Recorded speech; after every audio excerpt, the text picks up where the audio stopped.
It won't end before I get back. Okay.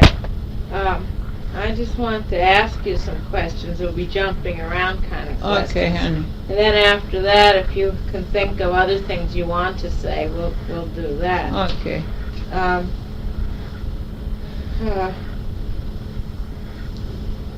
Okay.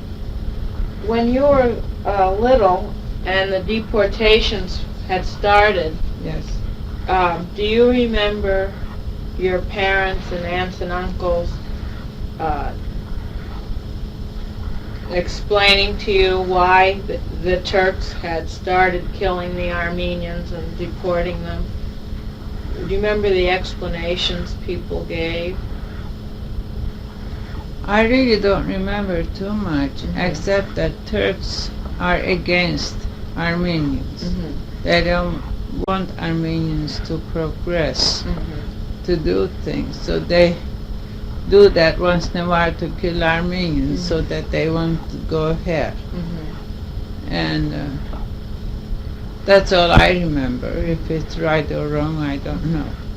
Do you, how did the Turks and the Armenians generally get along with one another in Aintab before? It was fine. Mm-hmm. There is, of course, Turk section and Armenian section. But there are Armenians among Turk section, there are Turks in Armenian section, but majority was, if this is Armenian section, mostly Armenian, but you'll find here and there Turks, families, neighbors, both sides, all over, but certain parts were especially strictly Turk, and we didn't even want to go around there. Yeah. But they did get along okay. Oh, very well, very well. But then suddenly they turned on the Armenians. Well, they get message or whatever, they said they have to do this. In Aintab they didn't start to kill us or anything. Just that we have to obey the rule. Rule came out, news came out that this is what has to happen, that happened. Before we left, nobody killed us or anything.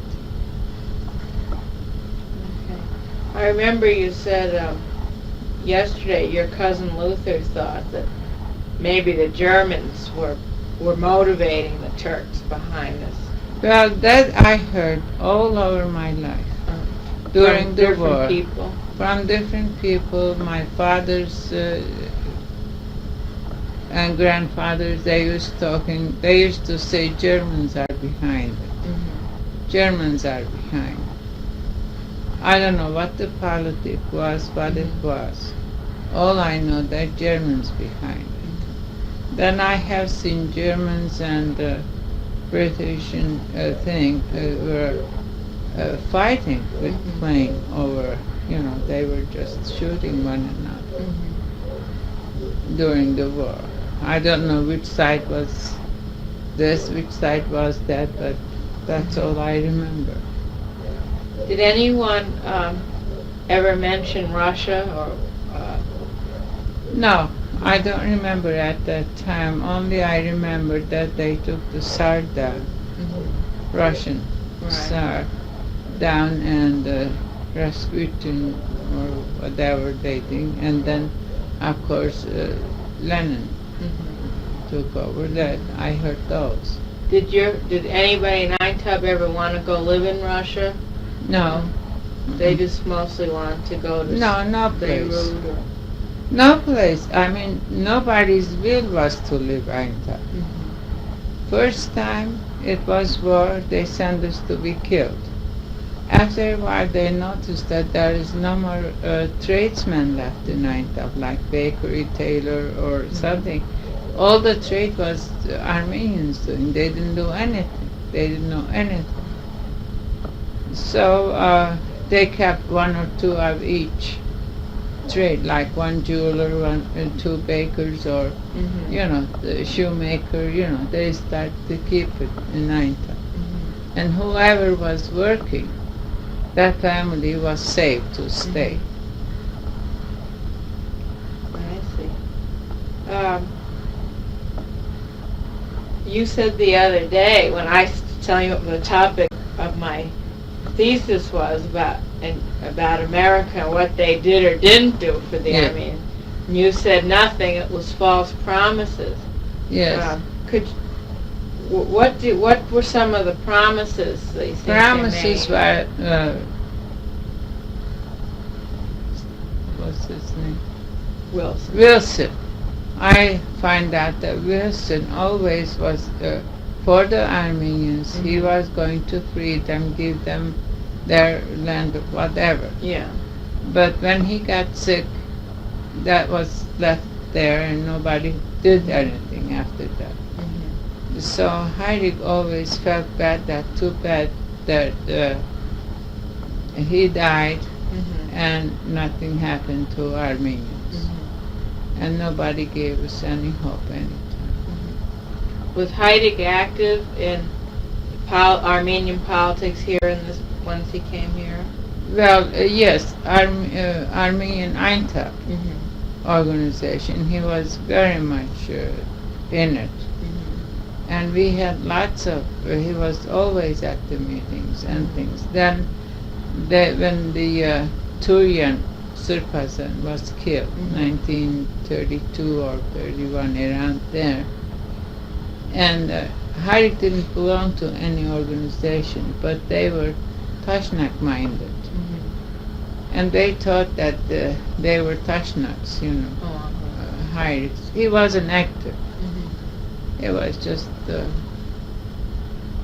thing. And then Eintag group separated into two, Tashnak Eintagsis and the Ramgavar Eintagsis. They were against one another.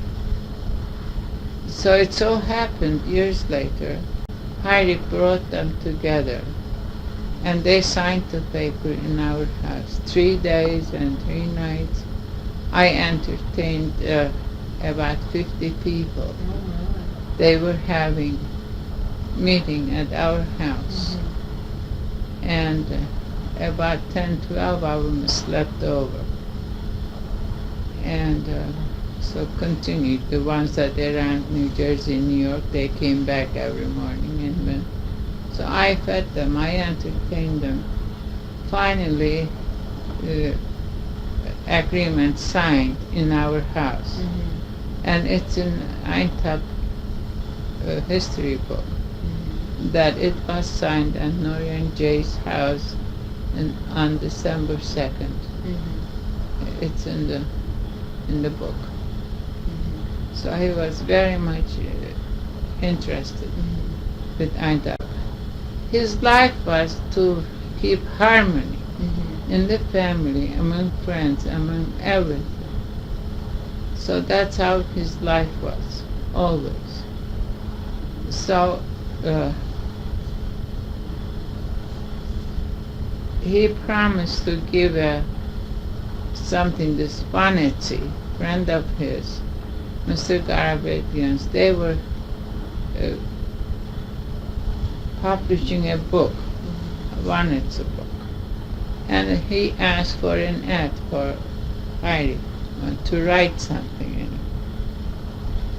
So Heinrich wrote something in there, bought a page for Mr. and Mrs. J. Norian, paid, but another page he wrote something to be example to the others. Night before he died, we went to deliver that message to that person. He took it from Armenian song, which says, our tongue is the same, our blood is the same, our name is the same. Now, why shouldn't it be our hearts the same? That's the translation of that song. He wrote that and we gave it to Garabetians. We stayed there. Coming on the way, he started having a stroke. We just made the house hardly, and next day he died. And Mr. Garabetian read that in the church for his eulogy. This was his message to the people. I mean, that was his life. So And I take it then he was very anxious that someday there'd be a free Armenia home. Free Armenia, that's what he was for. Unity, that's what. Coming home, he's having that attack, I know that his foot is going. He's having this numbness. He's telling me about. I know what's happening, but he didn't know. On the way coming home, he's telling me, he said, now I brought the things together, Ramgavars and Dashnaks together in Aintabting. My next project is going to be the churches. Why should be two separate churches? It should be together. That's what his aim was. That's what he was telling me on the way home. Last thoughts. Well. And among brothers, among families, he believed that old family rules and regulations that they can't say it in English. The dynasties to be together. Always, this and that. That was his unity. But other brothers were for it before. After they got married, each wife pulled them a different way. That didn't happen. His idea was to buy a big lot and build a home and build a big hall and kitchen, get a couple of cooks and maids, leave it in that hall. Every day, everybody go over there, eat, and be together and marry in the hall. That was his idea. Of course, it's not practical. That's he always wished for. When you were jumping back to Aintab, Yes. I know we keep jumping back That's and all forth right. here. I'm interested in the American missionaries that were there in Aintab. What was the attitude, that, as much as you can remember, of the Armenians in Aintab towards the missionaries? Well, that was way before my time. First missionaries came in middle 18th century. Around that time, they came to make Turks Christians for the Turks. Of course, they couldn't succeed. Then they noticed that Armenians go to Armenian church, like Catholics, being read in Latin. They don't understand. This is old Armenian was being read in the churches. Nobody understood a word out. They call it Kurapar, old Armenian. And nobody understood. So missionaries gave their things to translate it to the people's language. Translated in Turkish, that's the only language they know. So they translate Armenian alphabet and then Turkish language. That's the Bible. So they gave that. Meanwhile, they were reading these books to the people. And then people beginning to understand what the Bible is all about, what the Christianity is all about. It's not only this. So my grandfather was my father's father was a little orphan boy, was working 8 years old at his uncle's or one of the relatives' store as a helper, supposedly. And on the way coming, that man would stop at missionaries' headquarters, listen to the lecture. And my grandfather was with him, listening to that. And grandfather didn't know anything else, learned nothing else but that. So he became Protestant. His other brother and sisters were Lusavarcheva. He accepted the Protestantism. And my mother's father as missionaries was teaching him to become a doctor, he became Protestant. So it started then. People that went to listen accepted that as a religion, accepted. So there was no difference. This is what I heard. I don't know. When I was young, there was church. We used to go to church. They used to call, this is Protestant church, that's Lusavar Chagan church, but everybody was Armenian. That's all I know. I went to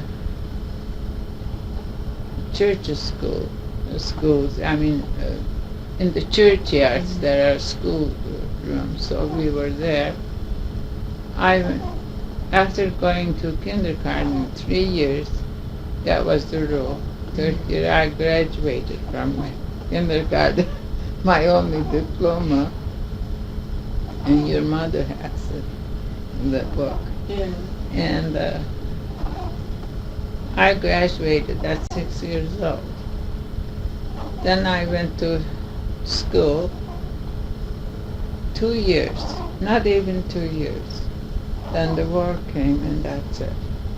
I was in my second grade. Deportation came, we went.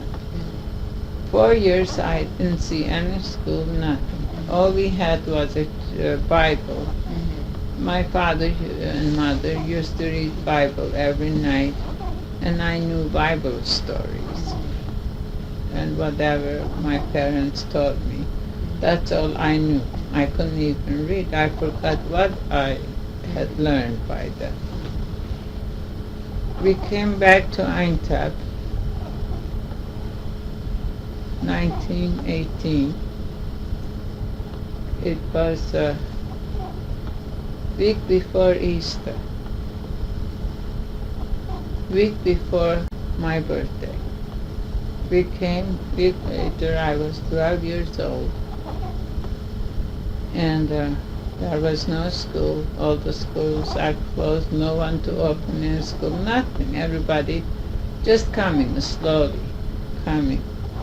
My parents were very much for education. They tried somehow to teach me. They found a tutor for me. And she used to teach me. So then we were planning to come to America.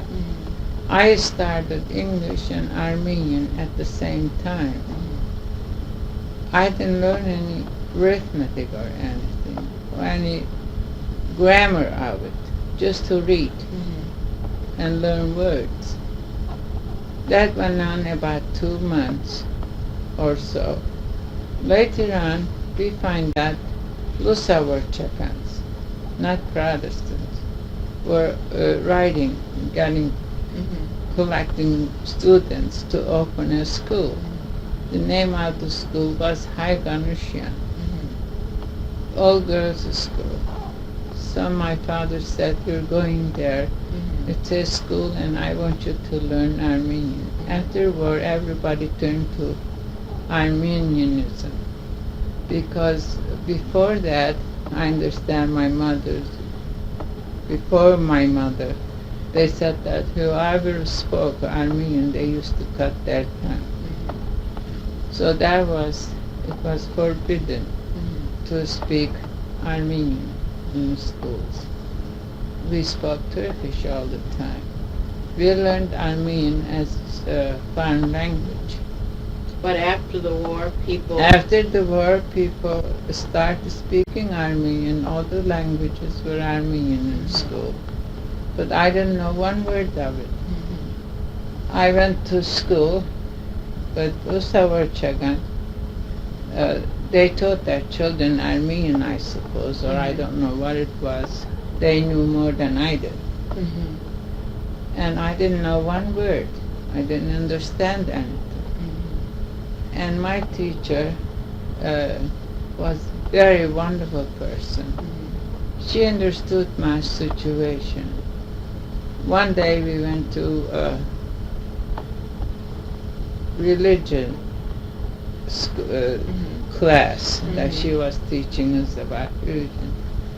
Well, as we were sitting, I was latecomer. I was way at the end.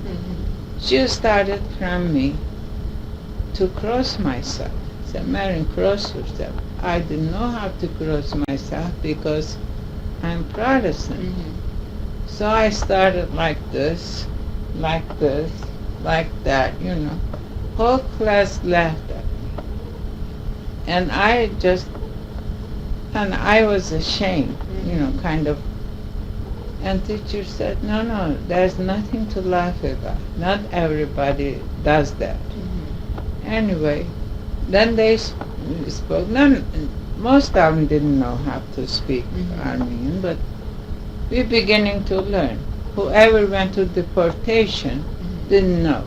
The ones that stayed in Aintab, they had kept up with little schools here and there in the homes. So then this teacher said to me, Merin, don't be bashful. Said, I will not ask you in the class. She used to dismiss the class. She used to give me Armenian and Armenian history and religion lessons. She used to ask me after everybody's gone, come on, tell me. I knew how to read. I used to read. Then I said, now explain what you read in Armenian. Yeah. I couldn't. I said, all right, tell me in Turkish. I used to tell her in Turkish. She knew that I knew. I said, all right, now tell me in Armenian. That's how I started. We started the school October 1st. April 1st, the war started. That's all my school. During that time, the book that I had, English book, was Second Reader. The name of the book was. We had the same books because there was book shortages. 2-3 hours had one book. Well, I had my own. I had bought it. We didn't come to the same page that I finished with my tutoring. I was the best English knower at the class. They used to ask me, because we didn't take English lesson every day, twice a week. Teacher used to come. The day that English lesson, they used to come, Merin, what's this, what's it? I knew it, but they didn't. So I didn't learn much in the school except little Armenian. And then the war, Aintab war started. That day, everything finished, the school closed.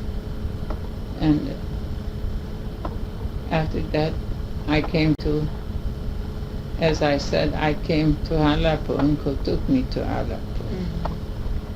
We left with French convoy that night, and in the dark, we were getting in the cars or convoy trucks. My father, I saw my father last time. He put his knee, so I stepped on it and put me on the thing and hugged me and kissed me, and that was the last time I saw my father. And then, of course, I came back as a man, disguised as a man. And then I had to leave again with my mother, very last time, and we came to Aleppo. So I left Aintab 3 times. Yes. Did you feel that the missionaries tried to help the Armenians when the deportation started? I don't think they were there anymore. That was maybe 150. Oh, they were still there. Still there. They had American college. Yeah. Colleges, boys and girls colleges. They called the seminaries. I don't know how much they helped.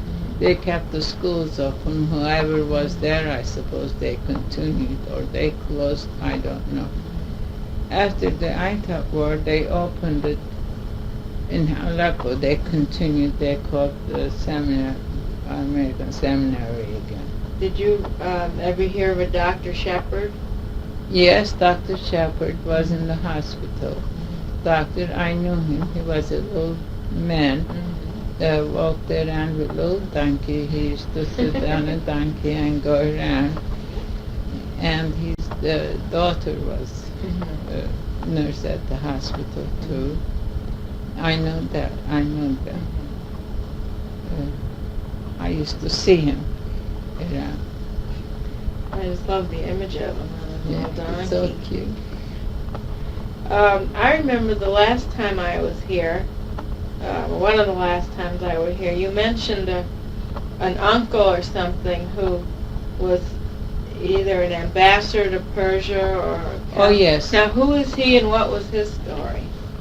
His story was my grandfather's mother's brother. He is one of the first comers, their family, first comers to Aintab. Let me tell you what Aintab was a little bit. Okay. It was a stopping place on the way going to Jerusalem or something. It was a little town. They used to stop there and continue on, resting station. Yeah. So most of them came over there, my grandfather's family, to go to Jerusalem. On the way they stopped here. They saw that it's beautiful climate, beautiful place. And whoever some Armenians were, they trying to build a church. So my great-great-grandfathers, they paid money. The money that they were going to go to Jerusalem, they paid to build the church. Was this on your mother's side or your My father's father's side. Okay. I don't know anything about my mother's side, Okay. what they were. This is my father's side. And they stayed in Aintab. Meanwhile, I assumed from the thing that this may be years later, what I read in the history books of Aintab, they were very well known family, and they were the richest at the time. They were in Aintab. They paid lots of money to the church to build a school, to do this and to do that. They called Nazaretian family. And at that time, the Armenians didn't have burial permission to bury their dead. They had to have very insulting document from the government to bury them, as if a dog is killed and bury them not to smell and to contaminate the atmosphere. Yeah. That's how insulting it was to have the thing. And this uncle went and get that straightened out Yeah. and bought a cemetery for Armenians. After that, they were buried with dignity. And then they became very wealthy. I think they were merchants at that time, I don't know. And he was well liked. He became ambassador to Persia. From Turkey? From Turkey. Yeah, Turkish ambassador to Persia. But he was Armenian. Yeah. He was my grandfather's uncle, mother's brother. And his grandchildren still alive. Was it unusual for an Armenian to represent the Turkish Yes, government? it was. It was. You have to be very well liked.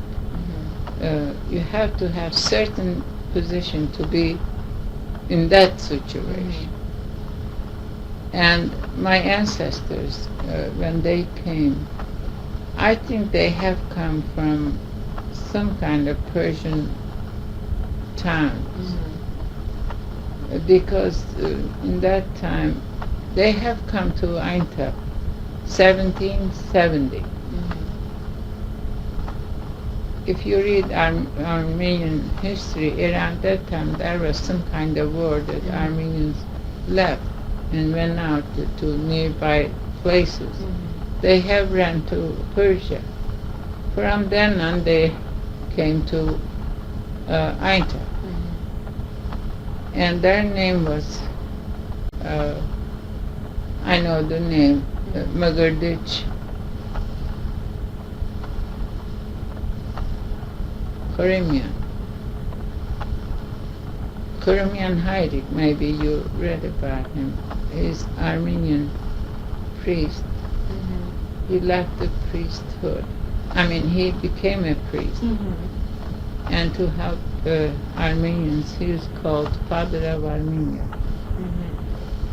This man, in the carts of trucks.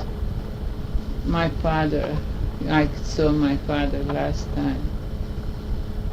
He put his knee, so I stepped on it and put me on the thing and hugged me and kissed me, and that was that body. But they put him to collect from Armenians tax to give.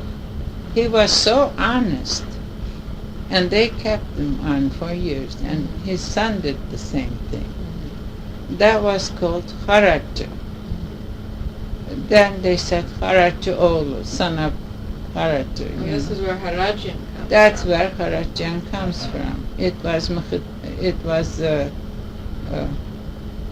Kharajian. And then we remained Kharajian because they find him so honest to keep him in that work all the time. And then, of course, from son to son, it continued on. I have the history. It's all Barkev. Barkev has it.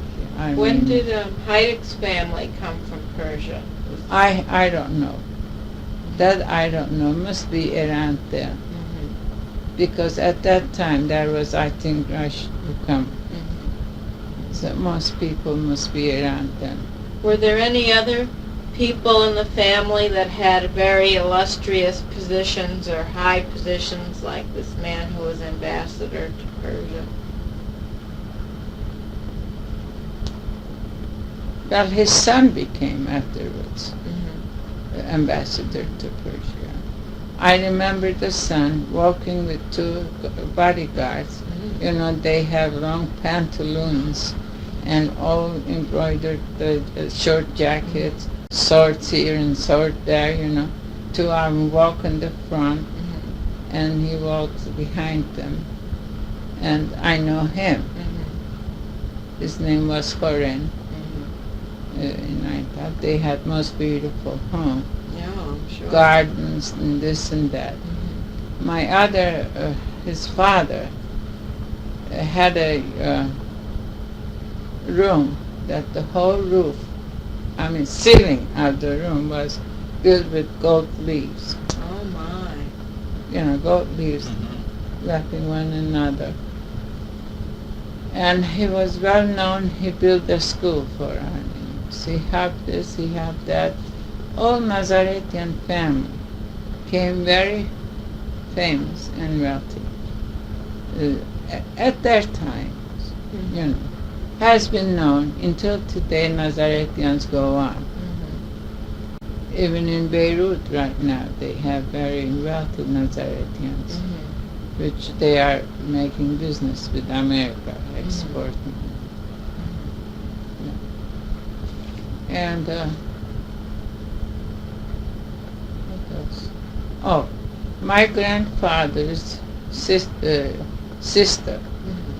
was married to very, very rich person. At his time, maybe like Rockefeller, richest. And they have homes among 2-3 blocks, mansion, one after, all white marbles, all white fountains, all the everything. After the Armenians went, it's now Eintop's government building. They had that. and 1 yard from the other, 1 yard from the other courtyard. Where did they get their money from? I don't know, honey. He was merchant all over, had property all over. In France and here and there, they were. I don't know him. I don't even know my great aunt. I know his son and his son's wives and everything. And his daughter was my mother's, I was talking, Hakimian, Yes. his wife was Kharajian's daughter was Hakimian's, thing, which was my father's cousin was married to my mother's brother. Oh my goodness. Yes. I mean, a small town. Sure. That's how they do. And he had 6 daughters. They all, of course, he was wealthy. And he called my grandfather one day. He says, Hakim Baba, come on over. Let's have it. It was a hot day. Let's go home, have some cold drink. They went there and called all the girls over. He said, come on, stand here, all of you. He said to Hakim Baba, one of you, I'm going to give it to your son. Which one do you want? As a collecting, old-fashioned ways, I suppose. And Hakim Baba looked around. They were not nice looking, they're not pretty. Yeah. And one was very alert looking. I said, this one. Her name was Esther. And finally got married with my uncle.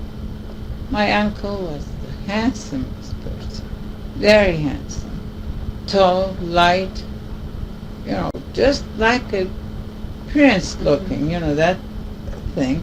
And this one, nice person, very nice, but Merin looked like her a little bit. And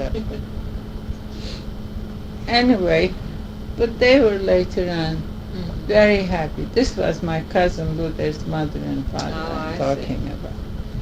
And then this uncle, their father, ordered to each daughter a gown embroidered on a velvet with pearls, real pearls. Over there they didn't wear white, and at that time I understand, velvet. On velvet, all embroidered by hand. One of the daughters, granddaughter, is in Chicago. She keeps that jacket in the vault. She has it there. So he made to give to each daughter one of those, besides the trousseau, besides everything else. Would a wealthy Armenian have Armenians as servants? Yes. Not Turks? Turks won't be servants. No. So they'd have poor Armenians. Poor Armenian. See, there is hardly any middle class you find there. Either poor or rich. Middle class, very hard to find. And most of the poor people must have been either farmers or in the crafts. The crafts. And then the wealthier people were in business or doctors or lawyers. That's like right. That. Business mostly. Business. You see, there was, I understand, one bank in Naita. But like my uncle and several other friends, they formed an organization to give money to, my gosh, words are not coming anymore. Interest. Yes. Loan company they built themselves. And that's what they did. About 7 friends became loan company. And my grandfather used to sit in inner store, they call it bazaar place, way in. The ones that's sitting over there is considered wealthy. And his business was sold materials, you know, to the villagers or to something. Homespun. Yeah. Homespun things was there. And I don't know what else beside that. That I know because it was near our house. My mother used to send lunch to him once in a while. So I used to go with the boy to see my grandpa and come back. I know that he was sitting there. Would mostly Armenians be the customers for other Armenians, or did No, Turks and Armenians Turks. have business together? Yeah, mostly Armenians had the trades, every kind. And the Turks Turks would be had customers. only groceries, farms, you know, and Was like- there very little intermarriage between Turks and Armenians? never, as far as I know, never. In the homes, in the Armenian family in Yes. Aintab when you were growing up, what was the father's role in the family? What was your daddy's role? You know? My daddy's role, well, my daddy was very modern. Let me say this, my daddy's mother was first American college graduate. Very first, one of the first one. 16 girls graduate, she was one of them. What was her name? Her name was Merin Kharajian. And she was daughter of a preacher. And they had, you know, my grandfather and she was married. They had 10 children, 5 brothers and 2 sisters living. The rest had died. And my father was a young boy when grandma got sick and she died. And other uncles were in America. My oldest uncle was there, oldest aunt and younger aunt, Mary, you know her. Oldest aunt was married to Kharajian, Patwila Kharajian's uncle, I think. He had 5 children. Oldest boy was in America, and they deported them after we left. We left first. So they went directly to Derzor. And then none of them came back. Oldest boy had died in America. We never saw. And I had 3 uncles here.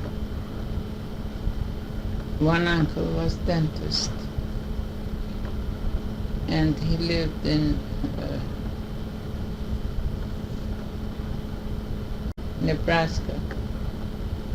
He was the judge over there, dentist, and had an apple orchard. And he had 4 daughters, Lucy, Mary, Ruth, and Eleanor. Mary and Ruth are living now. Lucy and Eleanor died. I saw them in the 1950s when I went. And my Uncle John, that was Uncle Nazar. Uncle John had no children at all. Your mother and everybody knows him. He died in the 50s, 1953 or something. And then my youngest uncle died without getting married. He died, I think, in 1915 or 16, around then. Did he have the Not disease? He had the stomach started as an ulcer, I think. Nobody knew, must be cancer or Maybe. something. So getting back to your father's role in the family. My father's role in the family, let me tell you my grandfather's, then you understand how Okay. it started. It was real traditional family. My grandfather was head of the family. So when everybody came together, my grandfather's seat was there. Then oldest uncle, And then at the age, my seat was way down there because I was the youngest. Hips. And nobody talks, say something unless you're asked to. And grandfather always, was the first to talk, then oldest uncle and mothers and everything. And respect, as a respect. And then of course everybody's in their hands. Daddy is the last word of the house. Daddy, head of the family. Whatever it is, father said that and that's it. That's the role of father. But in our family, my mother and father, they fell in love when they were younger, and they kept their love so much that they were still in love. Every minute that I know, they stayed together 15 years, and my father got killed. I saw nothing but love in the family. And so modern that we had American records that they used to waltz and dance and polka and everything. I learned dancing from my father, which is not done in Armenian families.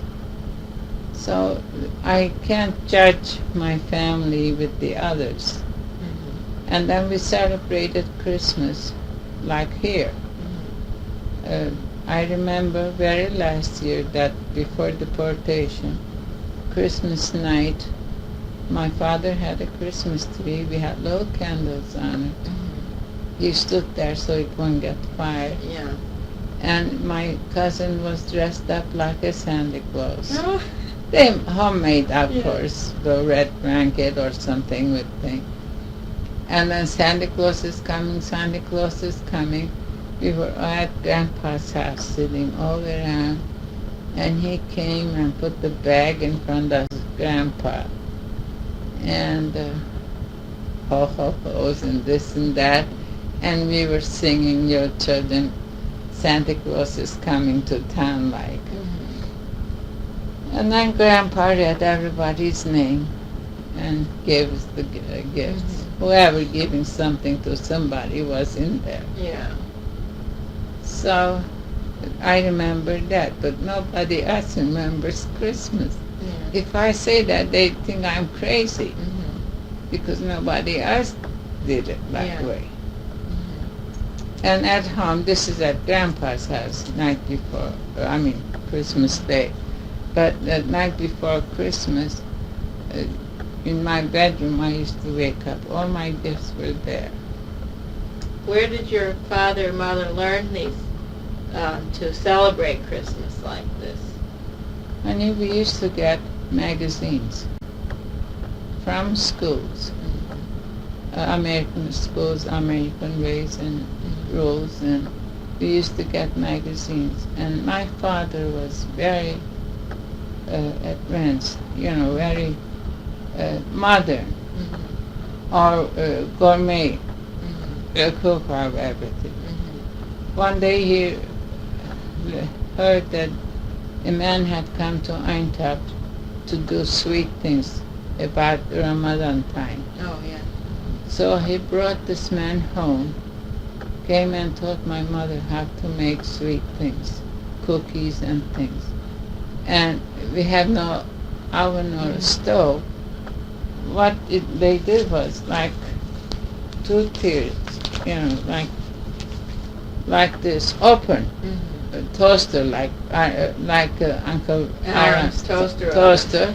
There is no bottom. You just put Right. that on the charcoal thing and had layers, and top has cover. At home, that's all. And this man came and taught how to make cookies. I remember now it was like vanilla sugar cookies and things. When I eat, it's like my mother's. Did your father allow your mother to make certain decisions, or did he make all the decisions? Together they did. She was a partner. Partner, very much Was partner. that unusual, do you think? Yes, it was. And they always consult with one another, everything. nothing. And they listen. My mother, very strong person. She was jolly, witty, very presentable, and in the room she used to vivacious, and but they did together.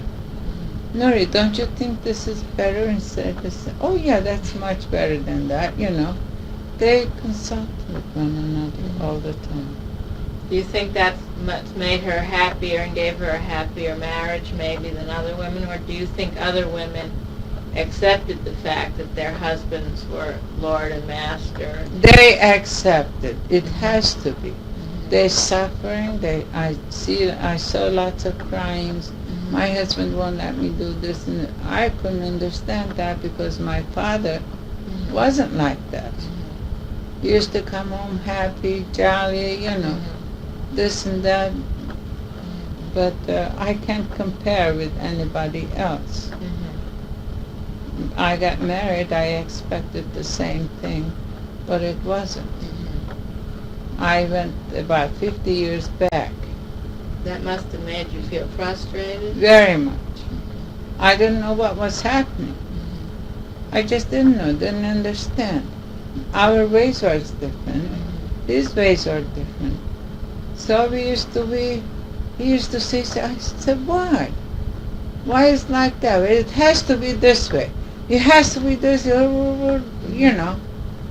And I used to cry. One day I said to my mother, I said, Mother, I miss him so I want him to come home, yet I don't want it. She said, why? Because I'm afraid he's going to yell at me again.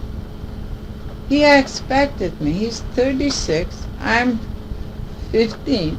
He expected me to be his way right away, which I'm grown up in different atmosphere. Yeah. But later on, of course, his mother always said, don't let her do this, don't let her do that. She will take advantage of it. She will take advantage of it. And he believed her. Why? Because it was his mother. That's the right way. But it took a long time. He tried. One thing I knew, that he gave me all his life the way he knew how. And I respected him because he was respected from others. When he was someplace, everybody, you know, which I like in a man. If he's not respected, I can't respect him. If I can't respect anybody, I can't love. You know. He was very respected, honorable person, family loving, children loving, and he was so good to my mother all these 9 years that my mother was in bed. Not once he complained or said anything, yet he couldn't do enough for her. I can never forget that. You know, I have to say the truth. If in the beginning, if we were alone, if mother's interference wasn't there, I think we would have been the happiest person. I tried to make him happy. He told me I gave everything, but he said I couldn't take it because I wasn't supposed to. Because his mother's. He told me that way, but it was too late.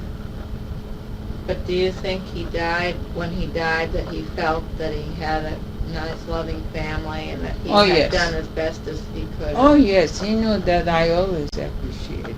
He knew that, and no, that was perfectly understood. Do you think he was content with his life? Very much.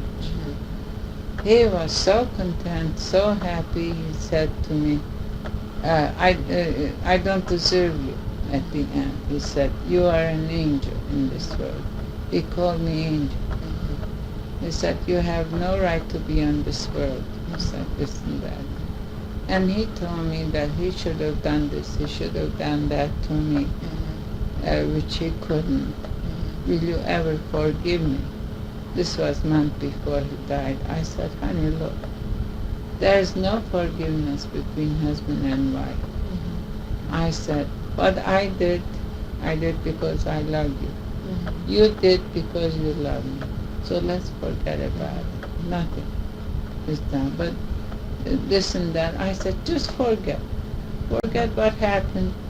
We love one another. I like to keep your hand in mine. And that's all I want. And he was so happy. And then he says, I'm going to do this to you. I'm going to do that to you. After this, The minute I move, what are you going to do? I'm going in to get grass. No, I'm going to bring it. That very last month, he couldn't do enough for me. But it didn't last long. No. When you said it, his mother interfered, and by the time she was out of the picture, it was too late. What do you? Year before she died. What do you mean it was too late? Exactly. Well, all my 23 years had gone. That's how it was too late. We were never alone. Always had 23 years of 17 years of it, she was with me day and night. She used to go to brother's house, nobody wants them, she comes back. Nobody wants her, she comes back.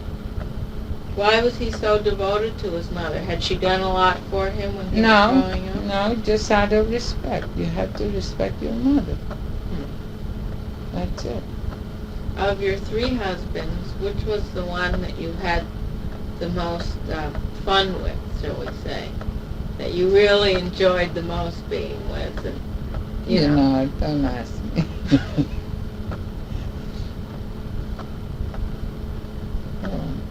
Okay.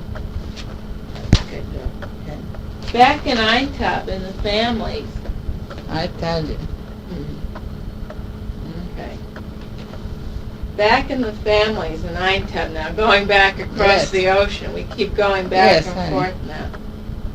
You know, people from different times and different places in history, their lives were made happy or sad by different things, We become content or not content, maybe, for different reasons in different places and times on Earth. What do you think made people happy with their lives when you were growing up in Eintub, or what made them sad, Well, I complain from poverty, from poor people, because we had so many workers. My father, we used to have embroidery business besides my oldest uncle and my father. We had handkerchiefs embroidered, sent to America, and but they did that business. So my father had both of them had about 300 women working that embroidering handkerchiefs. They used to come, of course, dirty. We had 4 women to wash it all day long, and 12 of them used to press it. We had a room, my Dr. Grandpa's office, built a big table, very wide, and 12 chairs around it, high chairs. The woman used to sit there and press all day, and one used to get the iron ready because it's done with charcoal. Put charcoal in there. So they used to do that. Sometimes I listen, they said, they're so poor. They eat bread and onion lots, or the children, what to do for the children. I mean, when you see the poverty, they all complain they wish they had something. And I don't know, in the school when I went, of course, it was a good school. You have to pay. All the girls are in the same situation as I am, or maybe a little less, or a little more. I don't know. I'm not saying we're the richest, but I'm saying we're the top. And they were. We were contented. We were happy. We used to go to each other's house visiting. Over there we had visiting days. certain day so-and-so is visiting Oh, there. yes. No telephones, you see. You all get ready, prepare for the guests. You don't know who's coming. You entertain them and they go next day or... And certain day, they rent all the Turkish bath, some group, that everybody go together Oh. to the Turkish bath, all friends. And then my uncle and his friends that they were partners with, they bought a big lot, mulberry fields, and they bought that ground together. And one end there was a vineyard and fruit trees, and it belonged to a Turk. He was selling. That part was still Turks, and water, the donkey used to turn around to pull the water and Yes. everything. That's how it was. And they bought that place, and they parted to 7 sections, each one their own number. My uncle had the one that had a little house on it, and the yard, and a good section came to my uncle. Others built a home there. So I don't remember when. All I know that we used to go there summers. You know, had a house, we used to sleep there, stay there. And they used to put tents also in that place.